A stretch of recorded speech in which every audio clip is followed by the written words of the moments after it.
بڑھاپے میں حج کر لیں گے، ذرا ٹھہر کے سارے باقی کام ہو جائیں گے تو پھر چہرے کا پردہ بھی کر لیں گے۔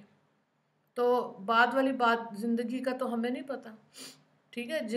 عورت کا چہرہ جو ہے اٹریکٹیو اور زیادہ ہو جاتا ہے جوانی میں، خوبصورت ہوتا ہے، ٹھیک ہے؟ اب بعض بچیاں جو اپنا سر کور کرتی ہیں، یعنی کہ وہ اسکارف لیتی ہیں اور چہرہ اس سے زیادہ خوبصورت ہو جاتا ہے، ٹھیک ہے؟ چہرہ نقاب نہیں پہنتی لیکن جب اسکارف پہنتی ہیں تو وہ چہرے کے ارد گرد جب وہ لیں گے چہرہ پتلا بھی لگتا ہے اور خوبصورت بھی لگتا ہے۔ تو بعض خواتین جو ہیں، بچیاں جو ہیں، وہ اس لیے لیتی ہیں مور اٹریکٹیو دکھنے کے لیے، غلط ہو گیا۔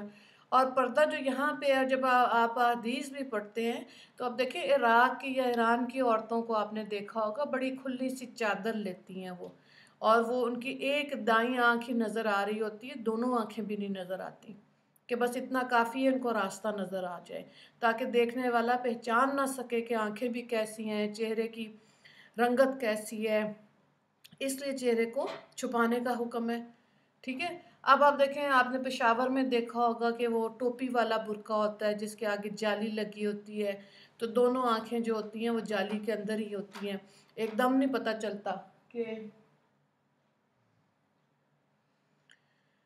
عورت کا مطلب، عورت تو دیکھ رہی ہوتی ہے لیکن مردوں کو نہیں اس کے چہرے کے خد و خال کا، چہرے کا نہیں پتہ چلتا، اور وہ ہوتا بھی ڈھیلا ڈھالا سے، چلنا بھی آسان ہوتا ہے وہ، ٹھیک ہے؟ اب آگے ہیں زینت والے برقعے، گاؤن بھی پہن لیے، رنگ برنگے بھی پہن لیے، اور بعض گاؤنز برقعے ایسے ہوتے ہیں ان کے اوپر کڑھائیاں اور موتی اور کافی کچھ لگا ہوا ہوتا ہے، ٹھیک ہے؟ اب یہ بھی پردے کے زمرے میں نہیں آتا، لیکن عادت بنانے کے لیے بعض دفعہ بچیوں کو دین پڑھ کے خواتین کو شوق آتا ہے کہ ہم اللہ کا حکم مانیں، تو اب گھر والوں کے ساتھ تعاون نہیں ہوتا، گھر والے تعاون نہیں کر رہے، تو پھر شروع میں اگر ایسے اس نیت سے پہن لیا کہ مزاج بن جائے گا اہل خانہ کا، اور آخر کار پھر آپ وہی پردہ ڈھیلا ڈھالا پہنیں گے، وہاں تک سٹیپ بائی سٹیپ آگے لانے کے لیے یہ جائز ہے، ٹھیک ہے؟ کوئی ایسی بات نہیں ہے، ٹھیک ہے؟ اور اگر بہت زیادہ میکسیز ایسے بنوا لی ہیں کام والی اور اس پہ امبرائڈری بھی ہوئی ہے، شادیوں پہ بھی جانا ہے، تب بھی وہ اس کا فائدہ کوئی نہیں ہے، ٹھیک ہے؟ اصل پردہ یہی ہے۔ پردے کے بارے میں حضرت فاطمہ رضی اللہ تعالیٰ عنہ بہت زیادہ احتیاط کرتی تھی، ٹھیک ہے؟ نبی کریم صلی اللہ علیہ وآلہ وسلم کی بیٹی، اور جب وہ ان کا وصال ہوا اور ان کو جنت البقیع میں دفنایا گیا، تو آج بھی آپ وہاں پہ دیکھیں جو پیپر مل رہے ہوتے ہیں جہاں پہ حضرت فاطمہ رضی اللہ تعالیٰ عنہ کی قبر مبارک ہے، ان کے دائیں بائیں بھی فاطمہ نامی ہی خواتین ہیں، تو دنیا سے جا کر بھی اللہ نے ان کا پردہ رکھا۔ اور اب آپ یہ دیکھیں کہ بہت سی خواتین ہیں، وہ یہ اپنی وصیت کرتی ہیں کہ دنیا سے جب میں دنیا سے چلی جاؤں تو میرے پردے کا بھی خیال رکھنا، غیر محرم میرا چہرہ بھی نہ دیکھیں، اور خاموشی سے اٹھا کے، یعنی کہ اگر مغرب کے بعد یا اس طرح تدفین کر دینا، ٹھیک ہے؟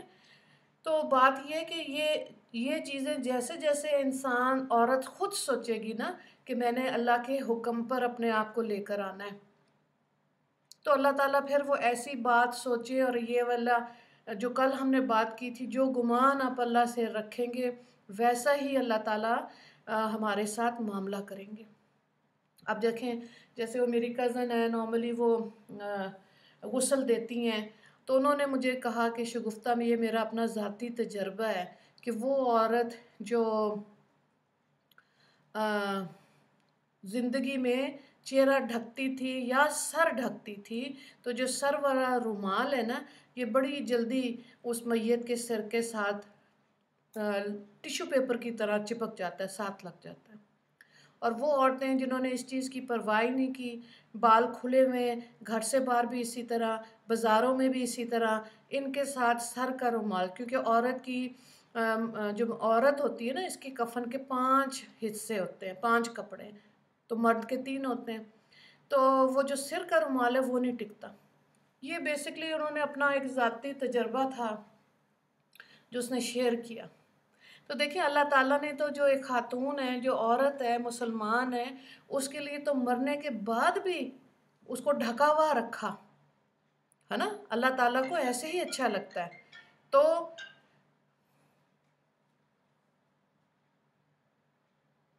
اس لیے زندگی میں کیسے ہو سکتا ہے کہ جو عورت مطلب زندہ ہے، چل پھر رہی ہے، تو اس کو کیوں نہیں سمجھ آ رہی کہ اللہ کا حکم کیا؟ تو یہ ایسے نہیں ہو سکتا کہ انسان اپنے آپ کو جھوٹی تسلیاں دے۔ تو کیا ہوا، مرد بھی اپنی ان کے بھی آنکھوں کا پردہ ہے، ٹھیک ہے۔ تو بات ہی ٹھیک ہے، مردوں کے بھی آنکھوں کا پردے کا اللہ نے حکم دیا ہے، لیکن خواتین نے بھی اس چیز کی احتیاط کرنی ہے۔ پھر کیسے ہو سکتا ہے کہ آپ نعتیں سن کے اور اپنے لیے کہیں کہ ہمیں بڑا مزہ آتا ہے، ایک تو نماز کی بھی پابندی نہ ہو، چہرے کا پردہ بھی نہیں ہے۔ اللہ تعالیٰ کیا کہہ رہے ہیں؟ تاکہ تم پہچانی جاؤ کہ مسلمان عورتیں ہوں، اور تمہیں تکلیف نہ دی جائے کہ جب یہ پتہ ہو۔ باقی تو ٹھیک ہے، اب آپ کے ذہن میں جو بھی سوالات آ رہے ہوں گے کہ برقعے والیوں کو بھی تنگ کرتے ہیں، یا وہ بھی غلط کام کرتی ہیں، کئی لوگ عورتیں برقع پہن کے بھی غلط کام کرتی ہیں، یہ انفرادی معاملہ ہو گیا نا، اللہ کے حکم کے خلاف ہو گیا۔ ایسی چیز کو اپنے لیے مثال نہیں بناتے۔ صحیح چیز کو آپ دیکھیں کہ اللہ کا حکم قرآن میں کیا ہے اور ہمارے نبی نے کیا حکم دیا ہے۔ تبھی تو حوض کوثر پر اپنے نبی کے ہاتھ سے پانی پینے کی سعادت ملے گی نا، شفاعت ملے گی۔ اگر اپنی من پسند کی زندگی ہے، پھر کیسے ہو سکتا ہے کہ اللہ کی تو مانی کوئی نہیں؟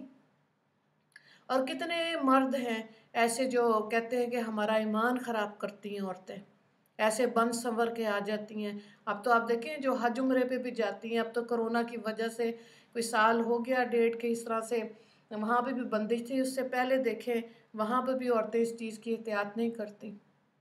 مردوں کے لیے وہاں پہ بھی مشکل ہوتی ہے کہ دھیان کہاں بنانا ہے، اللہ کی طرف، لیکن حسین ترین عورتیں وہاں پر بھی ہوتی ہیں، ٹھیک ہے، تو بڑا مشکل ہو جاتا ہے۔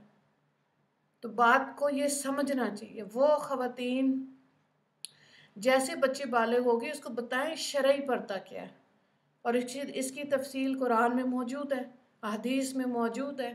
اصل میں پردہ جو ہے نا، وہ شرعی پردہ ہی پردہ ہے، اس کو اب لوگوں نے کیٹیگرائز کر کے علیحدہ کر لیا، سکارف والی علیحدہ، حجاب والی علیحدہ، پردے والی علیحدہ، اور شرعی پردہ بالکل ہی علیحدہ۔ ایسی کوئی بات نہیں ہے۔ اپنے جینے کو اتنا جھوٹی تسلیاں دے کے اور غلط کام نہیں کرنا چاہیے، کیونکہ ہم نے اس دنیا سے جانا ہے، اور ہمیشہ کی زندگی کیا ہے؟ آخرت کی زندگی۔ اگر 60-70 سال زندگی مل گئی ہے تو اس میں اللہ کی نافرمانی کریں گے تو ظاہر ہے کوئی اجر نہیں ہے۔ اب تو آپ دیکھیں کرونا کی وجہ سے ہاسپٹلز میں ڈاکٹرز ہیں یا کوئی اور بھی جہاز بھی اڑا رہی ہیں، کسی بھی فیلڈ میں خواتین ہیں، انہوں نے ماسک یوز کرنا ہے، SOPs کو فالو کرنا ہے، چہرہ ڈھکا کہ نہیں۔ اللہ کو کتنا غصہ تھا۔ تو اللہ بات یہ ہے کہ جب ہم قرآن پاک پڑھتے ہیں تو اللہ سے فوراً توفیق مانگے کہ یا اللہ یہ آپ کا حکم ہے، میرے کام تک پہنچ گیا، میرے اہل خانہ کو میرا معاون بنائے اور اس آیت پر عمل کرنے کی توفیق عطا فرما دے۔ دوسری بات یہ ہے کہ جب آپ پردہ کرتے ہیں تو بعض بچیاں کانشیس ہو جاتی ہیں، لوگ دیکھتے ہیں، اللہ کی بندیوں کوئی نہیں دیکھ رہا۔ جو عورتیں چہرے کا پردہ کرتی ہیں مرد ان کی عزت کرتے، بالکل کرتے ہیں، ٹھیک ہے۔ تو یہ جو اور ایک یہ بھی جھوٹا بہانہ ہے کہ جی میرا میاں نہیں چاہتا کہ میں پردہ کروں۔ باقی جو خود ہم چاہ رہے ہوتے ہیں کہ یہ کپڑا لینا ہے، یہ کراکری لینی ہے، یا گھر کی ڈیکوریشن لینی ہے، اس میں تو وہ ساری اپنی من مرضیاں ہم کرتے ہیں، اور پردے کے لیے خاوند کے سر پہ ڈال دیا۔ تو اس طرح کی جھوٹی تسلیاں نہ دیں، کیونکہ اللہ نے ہم سے ان سب چیزوں کا حساب کتاب لینا ہے۔ اللہ کے حکم کو ماننے کی توفیق اللہ سے مانگنی ہے، ٹھیک ہے۔ چلے یہاں تک یہ کافی ہے میرا خیال ہے، ورنہ تو اس پہ بہت زیادہ بات بھی ہو سکتی ہے۔ آج آپ دنیا میں دیکھیں جو بے حیائی ہے خواتین کی طرف سے، وہ لباس کتنے باریک ہو گئے. پردہ تو ایک دور کی بات ہو گئی، جو برانڈڈ کپڑے پہن رہی ہوتی ہیں بعض دفعہ وہ اتنے باریک ہوتے ہیں کہ جسم نظر آتا ہے اندر سے. ٹھیک ہے، تو پردہ تو کیا ہوا. اور یہ حدیث پاک ہے، بخاری نے اس کو روایت کیا، قرب قیامت میں عورتیں لباس پہنی ہوئی ہوں گی لیکن وہ ننگی لگیں گی. اب یہ جو آپ دیکھیں، یہ جو ٹائٹس پہنتی ہیں بچیاں خواتین، براؤن رنگ کی پہن لی اور وہ جسم کی ساخت کے ساتھ ہی چپک گئی وہ ٹائٹ. یہ تو پجامہ شلوار کے نیچے پہننے والی چیز ہے، وہ پہن کے بازاروں میں گھوم رہی ہیں تو جسم نظر آ رہا ہے کہ نہیں. ایسی عورتوں کے لیے ہے کہ ان کو جہنم کا عذاب بہت سخت ہوگا. وہ عورتیں جو مائل کرنے والی ہیں، سنن نبی داؤد میں ہے یہ حدیث، وہاں سے روایت ہوئی، مائل کرنے والی عورتیں جو اپنے اداؤں سے، لباس سے، گفتگو سے، جسم سے مردوں کو مائل کرتی ہیں، ان کو جہنم کے اندر ایک غار کے اندر ایک ایک مسام کے ساتھ ان کو بچھو لگایا جائے گا.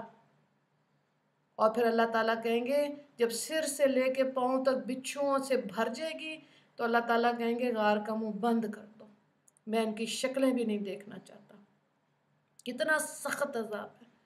وہ عورتیں جو لباس ایسا پہنیں گی باریک، ان کو اللہ تعالیٰ لمبے لمبے لوہے کے ناخن دے دیں گے.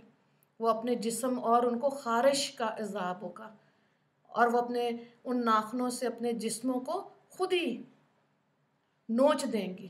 جب گوشت ہٹ جائے گا اسکن سے تو اللہ تعالیٰ دوبارہ گوشت بنا دے گا اس کے اوپر، اور پھر وہ یہ سزا کنٹینیو رہے گی.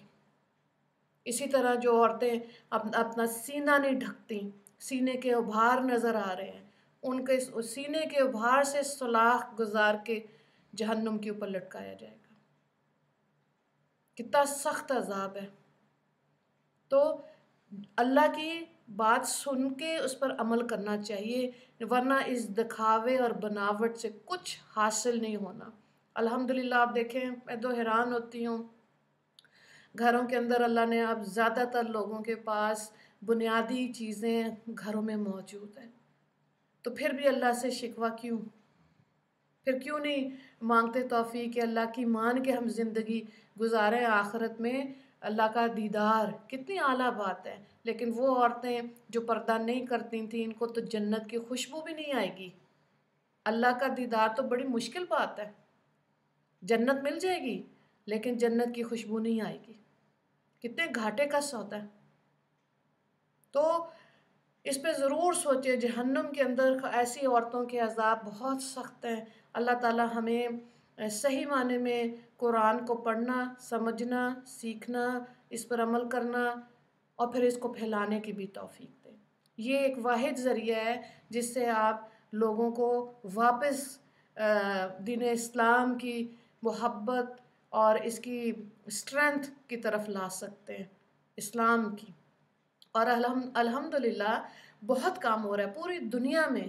آپ دیکھیں پہلے اتنی پردے والی خواتین نظر نہیں آتی تھیں، اب تو بہت نظر آتی ہیں.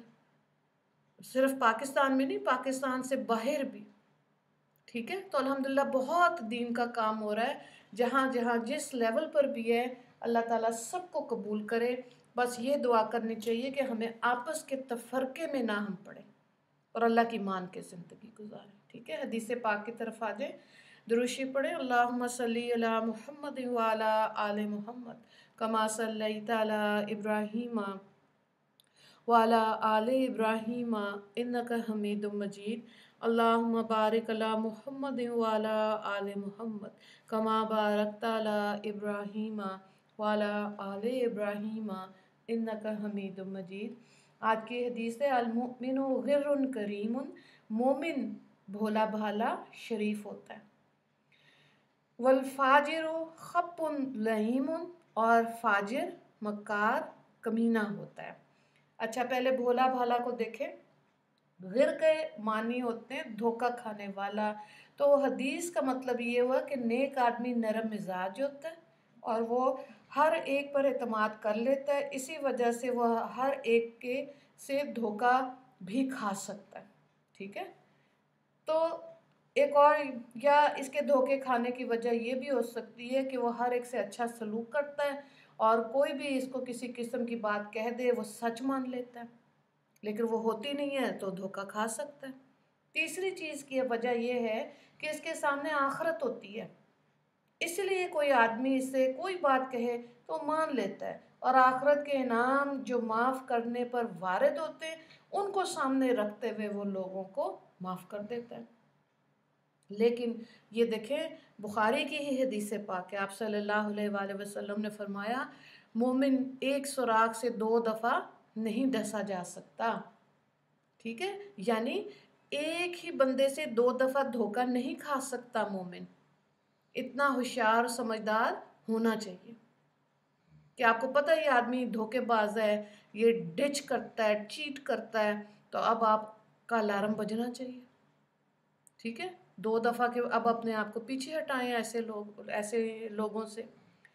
تو بہرحال دوسرا حدیث کا حصہ جو ہے نا کہ فاجر یہ مکار ہوتا ہے، تو دیکھیں احب کہتے ہیں اس کو خب کا لفظ آیا نا، کہتے ہیں مکار دھوکے باز کو، تو حدیث کا مطلب یہ ہوا کہ فاسق فاجر دھوکے باز اور مکار ہوتا ہے، وہ کسی سے دھوکہ نہیں کھاتا الا یہ کہ کوئی اس سے بھی بڑا دھوکے باز یا مکار ہو جو اس کو دھوکہ دے تو ہی وہ دھوکہ کھاتا ہے، ورنہ تو اس کی چالیں ایسی تیز چل رہا ہوتا ہے وہ گو کہ ایسے ہی اگر آپ دیکھیں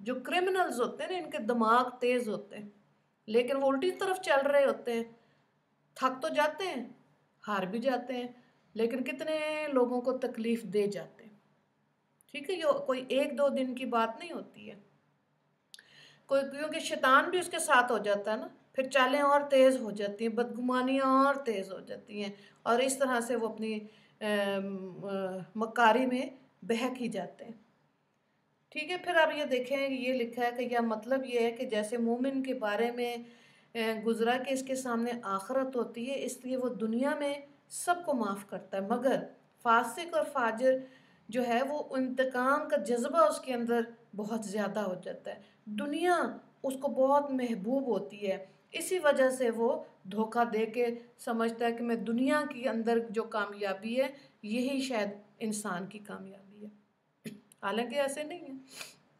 آپ دیکھیں مال و دولت تو فرعون کے پاس بھی بہت تھا، قارون کے پاس بھی بہت تھا، اور اگر آپ یورپ میں دیکھیں بڑے بڑے پیسے والے لوگ ہیں، ہے نا، لیکن ظاہر اگر وہ کرائٹیریا نہیں ہے آخرت میں بخشش کا، دنیا میں اللہ نے ان کو ان کا حصہ دے دیا، وہ سمجھتے ہیں، باقی لوگ سمجھتے ہیں کہ شاید یہ کامیابی کا معیار ہے، اب تو آج کے دور میں تو خیر پیسے کو بہت زیادہ معیار بنا دیا نا، تو اگر والدین بچوں کو بیٹھ کے نہیں سمجھائیں گے کہ رشتے بھی امپورٹنٹ ہوتے ہیں، جن گھروں میں ابھی تو دیکھیں ہمارے الحمدللہ بزرگ ساتھ رہتے ہیں گھروں میں، ٹھیک ہے، باہر کے ملکوں میں تو والدین کو بھی اولڈ ہاؤس میں بھیج دیتے ہیں، تو آج اگر یہ روایات قائم ہیں تو اس سے الحمدللہ گھروں کے اندر بہت سکون ہے کہ جب بڑوں کی عزت کی جائے، قدر کی جائے۔ کیسے ہو سکتا ہے کہ آپ نے 2 کنال کا بڑا زبردست سوسائٹی میں گھر بنایا اور اس کے اندر سکون ہی نہ ہو؟ اس کا مطلب ہے کہیں ہم سے غلطی ہو رہی ہوتی ہے، جو ساری آرائش اور ذبائش کرنے کے باوجود گھروں کے اندر سکون نہیں ہے، وہ یہی ہوتی ہے کہ اللہ کے حکم کے خلاف کوئی کام ہو رہا ہوتا ہے جس کی وجہ سے پیسہ بھی ہے، رزق کی بھی فراوانی ہے، گاڑیاں بھی 2-3 ہیں، لیکن دل کا سکون کوئی نہیں ہے، رات کو سونے سے پہلے پھر گولیاں کھائیں، ایسے نہیں ہونا چاہیے نا۔ مزدور کی نیند دیکھی آپ نے، وہ دہاڑی کرتا ہے، کبھی اینٹ پہ سر رکھ کے مزدوروں کو سوتے دیکھا؟ نیند اتنی گہری ہوتی، کام اس نے ایسے کیا ہوتا ہے کہ اس کو وہیں نیند آ جاتی ہے، سکون ہے اس کے اندر، ٹھیک ہے۔ جتنا زندگی میں ہماری بنیادی ضرورتیں ہیں، بار بار اللہ تعالیٰ قرآن پاک میں کہہ رہے ہیں، احادیث سے ہمارے نبی ہمیں بتا رہے ہیں، ضرورت زائد اللہ کی راہ میں تقسیم کرو، خرچ کرو۔ تو جو لوگ ہوتے ہیں نا فاسق یعنی کہ گنہگار اور دھوکہ دینے والے، وہ یہ سمجھتے ہیں کہ میں نے اس کو بھی دھوکہ دیا، اس میں عورتیں بھی ہیں مرد بھی ہیں،